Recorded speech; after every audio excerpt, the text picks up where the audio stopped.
right. Okay. Hi, everyone, and welcome to another episode of Parenting Children with Special Needs in a New Reality. My name is Aubrey Schmalley. I am the host of this webinar, and today we have with us Jill Chekas. She is a advocate for families of children with special needs, and she really has been through a lot over the last year, and she has a lot of insights to share with us as we reflect back on what will be a year of COVID and all of the things that we have learned about the ways that our children need support, the types of things that we should be advocating and asking for. Maybe you've even gotten to know your child a lot better in terms of their learning capabilities or behaviors when they are exposed to learning tasks, or even just the difference between being able to learn in front of a computer versus being in a classroom. So today, we're going to kind of go through all that, and I'm going to just ask you a few questions, Jill, about what your experience has been with the families at PPT meetings with different school districts, and what really your hope or vision for the future would be if you had a crystal ball, and what things that we really could look forward to, hopefully, or begin advocating for as parents when we go back to PPTs with all this new knowledge that we've gained, whether you've done distance learning, in person, smaller classrooms, or some hybrid version of all those things. So how are the school districts that you've been working in treating the implementation of IEPs with distance and hybrid models? Yeah, it's been a very interesting journey in terms of the district's responses, both from a perspective of how quickly or how slowly they have implemented things. Most of the districts at this point that I go to, which are primarily in Lower Fairfield County, most of them are implementing the IEPs, but depending on where the child is really dependent on how the IEP gets implemented, which really has not been the intention from my understanding and reading of the regulations. At this point, it's implement the IEP, not to the greatest extent possible. So it's been very district specific. And then even in that, it's been school specific. So you'll be in the same district and you'll have schools in that district who are implementing things in different ways, even though their whole district is in the same learning model. And even in that, you have teachers who have different expectations from their principals or whatnot. And so I've been in buildings, or not physically in buildings, but in with families that have different special education teachers, and one teacher is implementing the IEP completely and really vigorously, making sure everything is being done. Yet in that same building, we'll have another teacher that is barely doing that. So it's been a real modge podge of what you get, and I find that the more the parent is involved in that discussion, the better outcome typically their child has in terms of the level of implementation. And a question that actually just popped in my head, you're talking about different teachers implementing in different ways. What about the kids that have had sensory diets where they got to leave the classroom, or they had special materials or tools they got to use? Yeah. Have those had to be rewritten? Well, it's interesting you asked that. I actually had a conversation, not with a client today, but with my cousin, who has a child with moderate cerebral palsy from a physical perspective. And she's in their district in Maryland. They've actually been full distance learning the entire year. They're contemplating bringing back in high needs students, and her daughter would meet that criteria based on her physical needs. And she said, I don't know if I'm going to send her, because I think that they're just going to sit her in one room and she's not going to be able to move around to different parts of the building. And so that's been a similar experience that I've had a lot of my families say to me, is that, they're in a smaller setting, so there's not as much sensory stimuli in terms of less kids in the classroom. They're farther apart from the kids, but they don't have that big OT gym that they used to, or that small OT gym that they used to be able to go to. They aren't able to go even and do the wall push-ups the same way. So that's been difficult for some of the children. They're not able to get their needs met in the same way. But for some of them, there's not as much stimulation in the classroom that is causing them to need more. So it's been an interesting kind of balance. Right. Yeah. And I think, that would be a good opportunity for teachers to learn more about things that they can do that are contactless Mhm. at the same time to Correct. kind of, keep everybody going, especially with the amount of screen time that you have now, actually, both in school and out of school, because a lot of stuff is just on Google Drive and you're always having to access it, through your computer anyway. Yeah. Um, And that so, was, go sorry, ahead, go I'm ahead. sorry. Well, I was just going to say that was something I was even thinking of before we came together today to talk, is from thinking from your perspective and OT perspective, and how it's been, things are being implemented. And what I'm seeing on the parent level is I'm not seeing handwriting addressed at all. For a great many of students, they're not doing fine motor. They're not working on cutting skills. And, I really have to push now to get them to work on those skills. Everybody wants to work on the computer, but again, some of the students that I work with can't access the computer. Right. So, that everyone now wants to say, oh, how can we manage this assistive technology? But we don't really need an assistive technology eval because everybody has access to it. But a lot of the students, for the families that I service, that this is the most difficult way for them to learn. Yeah. And they can't access it. So, and then how are you going to maintain the 6 feet doing some of those fine motor activities? Those children really often need the hand over hand, and they need the close by model, and they need all that work. And that's been difficult because although there's an understanding and an agreement that we're writing the IEP as though we're all holding hands and singing Kumbaya and back to, the good old days a year ago, right? We're writing the IEP that way, but in the same breath, they're saying, well, I'm not sure we can do these goals right now. Yeah. Like, we need to figure that out. Right. We really need to figure that out, because for the majority of kids who are writing goals like that they don't have the time to sacrifice to Right. wait until we're able to do that work closer to each other.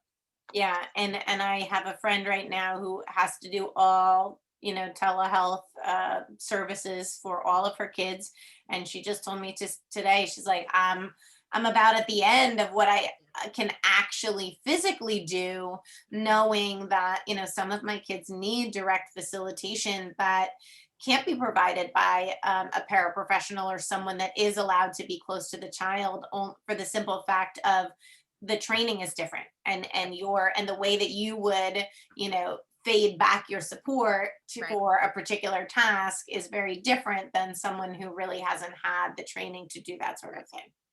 And Uh, that's been a real concern, both from the distance learning perspective as well as in the hybrid model. So that when the kids are in there, for the children who really need to be closer to the adults, there's a very limited number of adults they can be closer to in order to help model things. And that's from OT, PT, speech and language. I mean, we could talk about the students who need oral motor work. right. They can't get it right now. Yeah.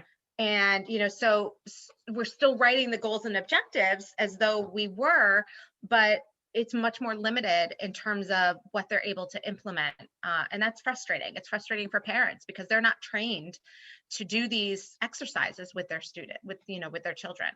Yeah. Yeah. So, what feedback are you getting, speaking of that, from the parents on the support that the kids are receiving? How are they feeling about it? Whether they're getting put in, they chose Mhm. distance learning, or even Mhm. if they suddenly get put into quarantine and they know Right. their child needs to be in school. Well, again, it really does vary, but the overwhelming sense is frustration. Everyone really is trying from the parent perspective to get what their child needs, but also to support their child and support their child's teacher, in whatever teaching role, it is, be it a related service provider or whatnot. So there's definite frustration and trying to work through that and trying to figure out a way to help implement whatever goal and objective it is. And from the perspective of your friend, forget it if you have multiple children in the house who need your support. That's next to impossible to do, especially for children who have specific learning needs. And in terms of when they're on quarantine or distance learning, a lot of these kiddos get one or one-on-one or two-on-one or three-on-one type of instruction, which is very difficult to do, especially if that teacher is now having to go to 3 different kind of Google Meets or whatever to work with those children.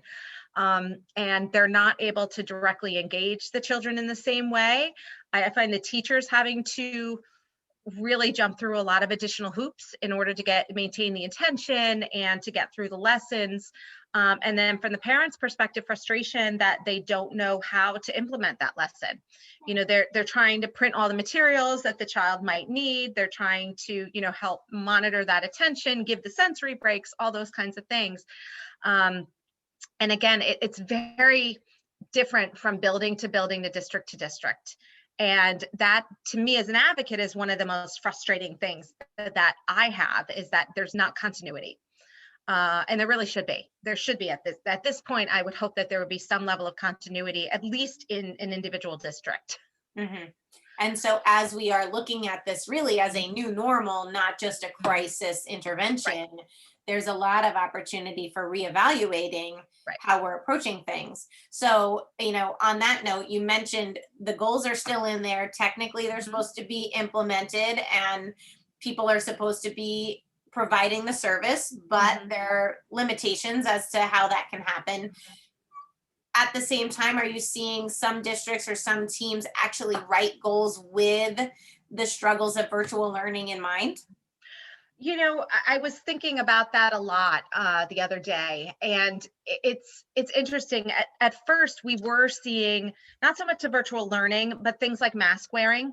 And from a social perspective, how do we maintain that social distance that we need to maintain? Because those are bona fide activities of daily living that many of our students struggle with. So we did have goals such as that implemented right from the get-go. Now what's interesting is from a social emotional perspective, actually it was this week, I had a social worker who proposed a full goal related to anxiety and COVID. Child is their parents are divorced, and the father's family is very, very fearful of the virus and will not see the child if the child has gone to school or has gone somewhere else. And so this child's anxiety is through the roof. Yeah. And so there's a whole goal related to managing social isolation and managing that. So, and that honestly was one of the first goals that were very specific to COVID, aside from the mask wearing and the social distance things that we knew we had to teach certain children. So in terms of the virtual learning aspect, I have not seen a tremendous amount of goals related to that. And it's curious. I keep waiting to see if teams are going to propose that, and they really haven't. I've seen more of a pushback of, we don't need to look at assistive technology. We don't need to look at what services can be reduced. Yeah. Right, because everybody has access to that now. And I'm not sure that I agree with that. Yeah. And speaking of the social emotional piece, I actually had a middle schooler explain to me, he's on the spectrum, but very articulate in, he's been doing distance learning all year. And he said, it's very uncomfortable for me to be on the screen because it's different than being in front of the teacher. When you're in front of the teacher, you don't see yourself on the screen back at you while you're learning. And when you're really self-conscious and that you struggle with things and that your peers look at you differently or whatever, you don't want them seeing you flapping in the background, or you don't want to look at yourself among all your peers flapping in the background. So he really was, noting that it was a challenge for him. He really wishes that there was a way for him not to see himself, but still see the other class or the rest of the class because of that self-consciousness and just being comfortable in front of people, or even during the independent work, not worrying that someone's watching you do your work by yourself. Yeah. That's so interesting. What a teachable moment for that child as well, to have that conversation with you. I could write a whole goal just on Yeah, that. yeah, yeah. And Absolutely. it's something that a lot of middle schoolers, I think, are struggling with as they Mhm. navigate their peer relationships too. Mhm. Probably another layer that that is very relevant to the counseling situation right now, Mhm. because they're Yeah. not just going to drop all their concerns in the group comments of the No. counseling Google Meet. Right. Exactly. Not at all. So, No, not at um, all. so are there school districts in or different schools, different districts allowing kids that maybe are on a hybrid model Mhm. to come to school more often if they need it to Mhm. get more direct services and support? Yeah, at this point, that is happening a little bit easier.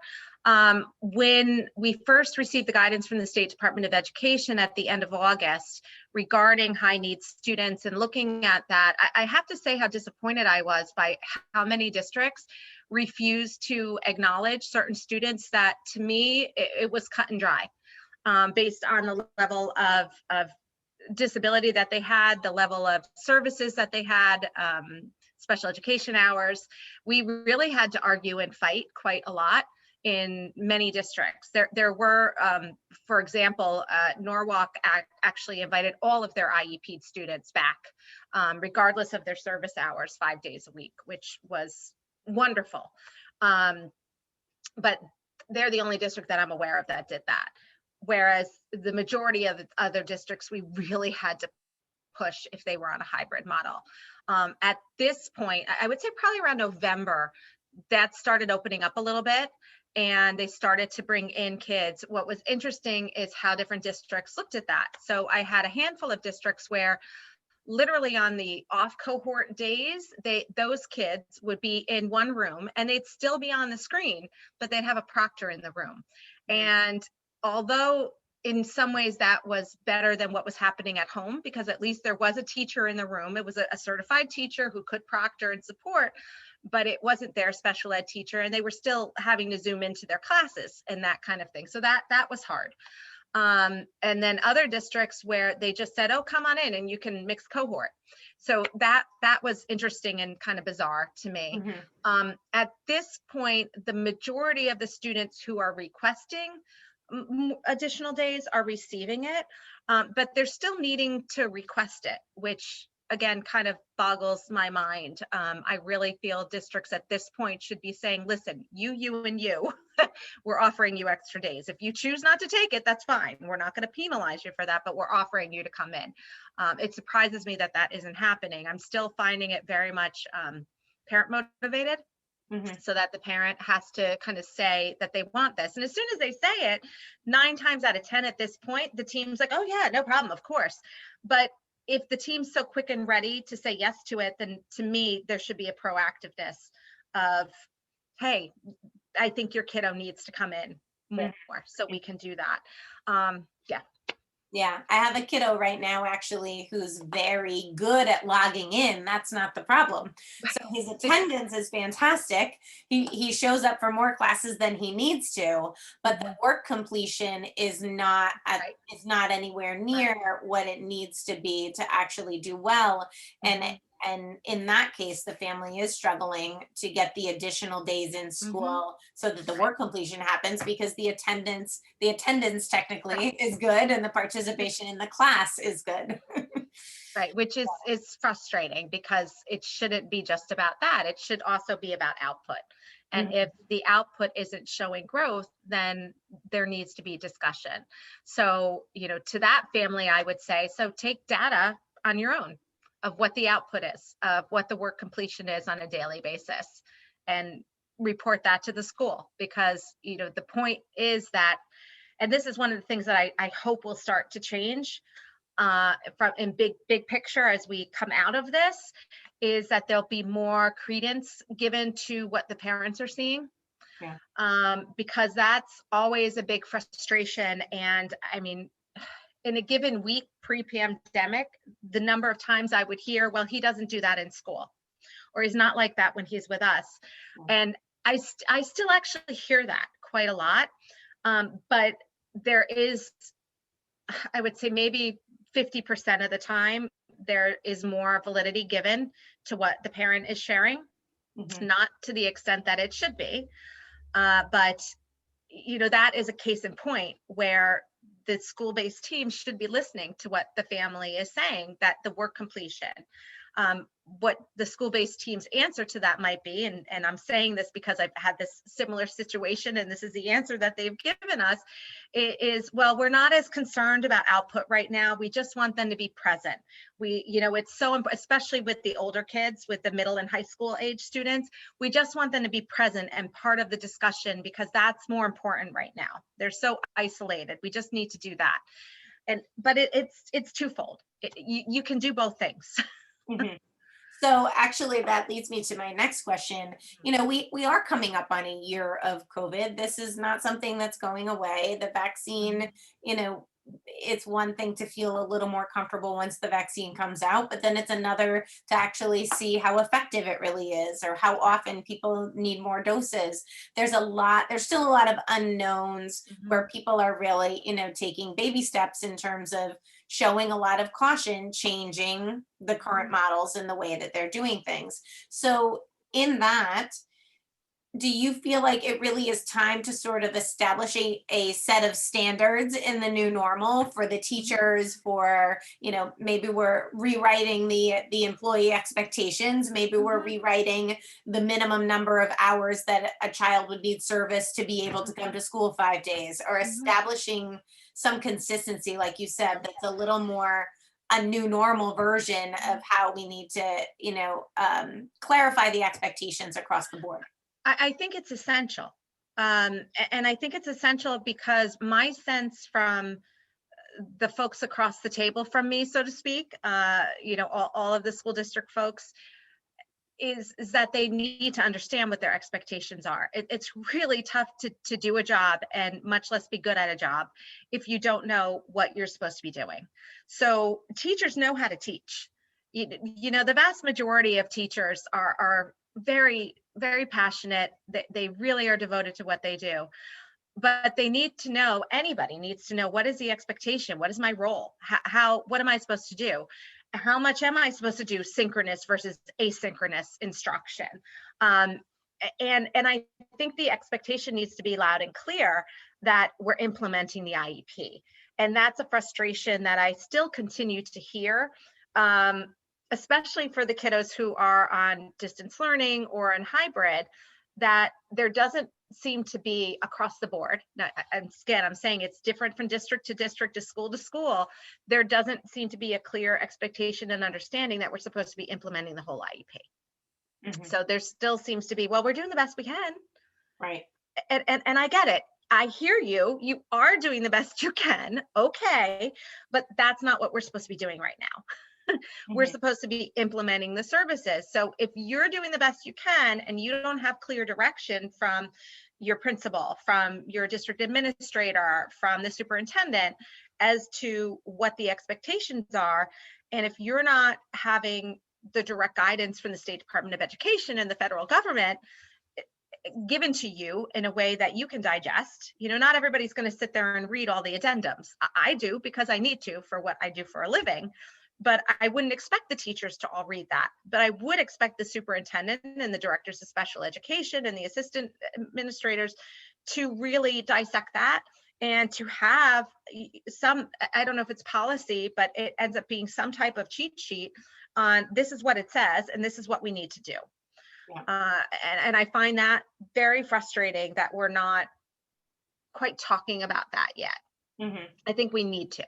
I think we need to. And what I've seen in some schools and whatnot is that we're still trying to accommodate as many people as possible, in their anxieties, and recognizing that they have certain concerns for themselves or concerns for their interactions with the children.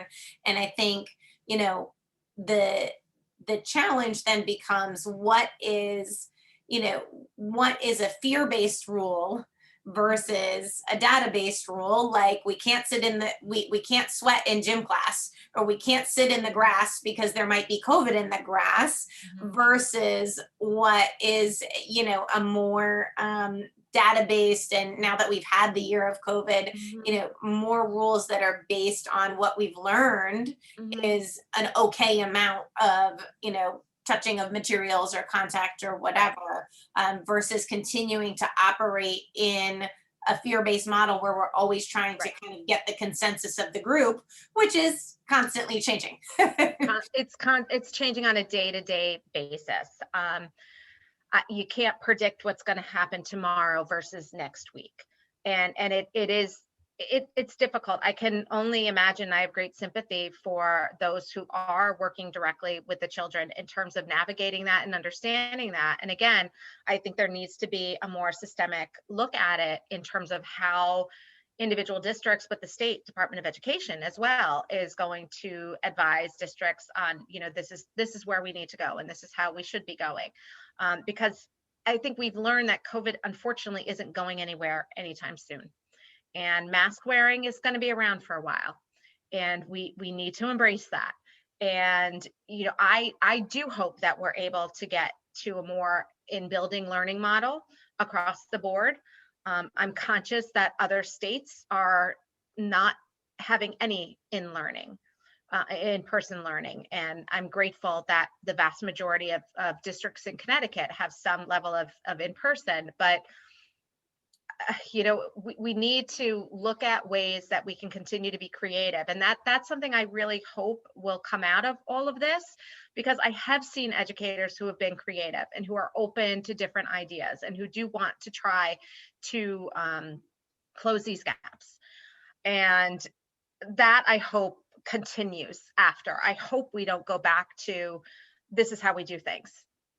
Because it is changing. Education is always changing. We can't keep looping every 10 years the same curriculum and again, which is very common in education. We need to look a little different at how we're doing things and be flexible in that. And I think, I mean, we can all agree that technology really isn't going anywhere. Yeah, and even as we look at like the recent snow days that we've had in Fairfield County, for example, one of them was an actual snow day for us. One was a quick change to distance learning. And now that there is flexibility to just change to distance learning for a day, I think you're going to see an evolution in what snow days really are for districts and how they navigate that, because now they can. Right. And one thing, as I've been doing more trainings for OTs and PTs, and I have a telehealth course that that educators and whatnot are also accessing, and how do we do this better?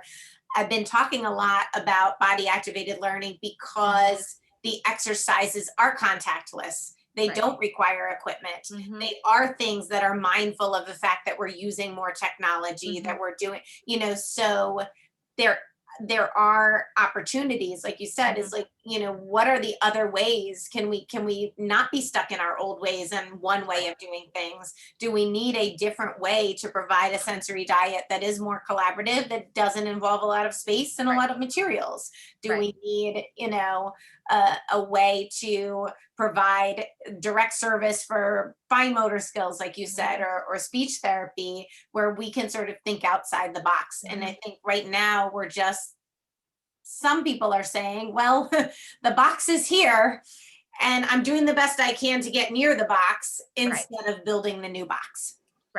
Right. So, and you're right, because it is, in many ways, it is a new box. Yeah. And that's unfortunately in some ways our reality, and fortunately in other ways it is our reality. It's just a matter of how we're all going to shift, and if we're going to choose to shift.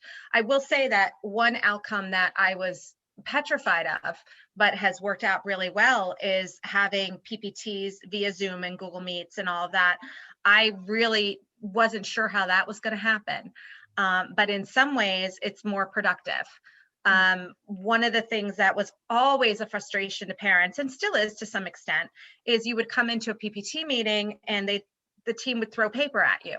of all these reports and all this information that you didn't get until you sat down with them. Many districts, not all, but many districts have improved on their ability to send paperwork to parents before without them asking. Now, I, of course, always direct my clients to ask for it a week in advance, but the vast majority of districts are now at least 2 days before the meeting are sending the paperwork. Now, again, we need to improve that. We need to give the families at least 3 or 4 days to make sure they can digest it and ask questions and whatnot, but that has been an improvement. It's also been nice to be able to have, in many ways, more productive meetings, because we're more conscious of everybody's space and how they're working through the meetings. So in many ways, the meetings themselves have become more productive. And my families love that they can text me during the meetings, right? So they love that they have direct communication with me during the meeting, and it's not just us making eye comments and faces at each other in order to hopefully read our body language correctly. Or you don't have to pause the meeting and take a 5-minute break to go talk in the hallway or something. Exactly, exactly. So those outcomes have been, I think, beneficial for families and given them a little bit more flexibility. It's also been easier for families. They don't have to take a full day off of work. They can block off that time for that meeting. So there's been a handful of ways that things have been better. I have to acknowledge that I was very worried about how this whole thing would work for the PPT meeting, but I don't think. Yeah, What's that? I was going to say, I've also seen that the families are able to invite more people Yes. to the meeting that can support them instead of just bringing one, because the room is so crowded, with all the other providers. So there's the meetings are much larger, but there's also a better balance in terms of representation for the child, it seems like. Yeah, I would definitely agree with that as well. It's almost a forced collaboration in that respect. Everybody is forced to kind of allow whoever they want to have come, and there isn't that inconvenience of how you're gonna get there and how you're gonna maneuver all of that stuff. So that has been nice as well. And I don't see PPTs going back to in building for quite some time. I will be quite surprised if at least another year that's even considered. So we'll see where that lands, but I don't expect to be traveling to buildings anytime soon. Right. So as we round out our conversation for today, are there sort of key takeaways or key hopes or visions that you have as we finish our first year, but go into our next year of COVID and build the new box, hopefully? Yeah. Are there 2 or 3 things that you would say you really would like to see, some good progress on, or some new visions for? Well, and again, the one thing that I already mentioned, I'll reiterate, because I think it really needs to be said, is just clear expectations for all staff members, that it's consistent and folks know what their job expectations are and what their expectations are in terms of the IEP. Everyone needs to know we have to figure out a way to implement it, be it the children on full distance, if they're on hybrid, or if they're in building. It doesn't matter. We need to figure it out. That's key. I do hope that parents that they'll feel more empowered, and that the schools will acknowledge that empowerment a little bit better. One of the consistent comments I've heard from my families is how much they've learned about their child's learning style that they weren't aware of before. They kind of had an inkling, they had that pit of their stomach feeling, but now having witnessed the educational process for their child and being a direct participant, they've learned a lot.